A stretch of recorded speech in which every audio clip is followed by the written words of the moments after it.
That's very interesting. So, we talk about rule number one, we talk about rule number two. When I was reading the book, I'm sort of like, okay, it sort of feels complete now already. You obviously disagree with that because there's a rule number three. Talk to us a little bit about that. Okay, I think there is a trap there, and it's multifaceted.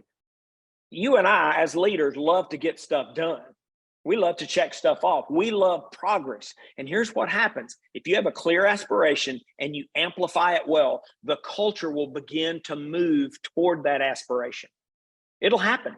It's extremely predictable because people always watch the leader. If that's all you do is say it's important and act like it's important, people are going to move towards that.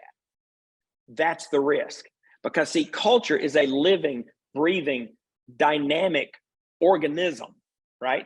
And if you try to bubble wrap it, you try to protect it, you'll suffocate it. You'll kill it.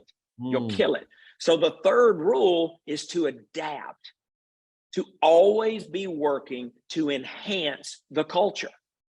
Now, let me quick word on this. I don't know if we want to chase this, but even I had somebody recently say, okay, enhance, like, what do you mean by that? I said, okay, any number of categories. One way you can enhance a culture is to attack and eliminate a toxin. If you have patterns of unhealthy, unproductive behavior as a leader, you have got to get that out because toxins will metastasize, right? They will ultimately kill an organization. And we've got some case studies in the book. But one way to enhance is to go after toxins.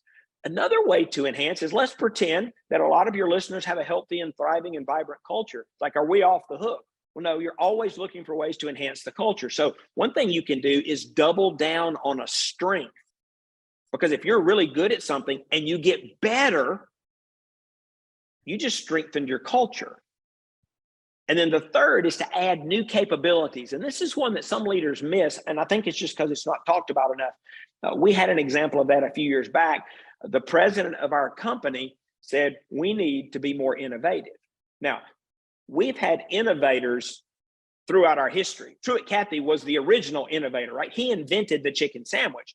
But what we had were individuals and pockets of innovation.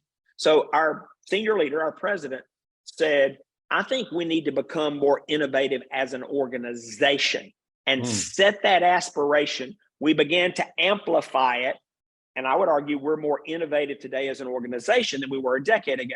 So that was the adaptation around what new capabilities could we add to strengthen the enterprise, to strengthen the culture of the entire organization. So eliminate toxins, leverage strengths, or add new capabilities. That's what keeps a culture vibrant.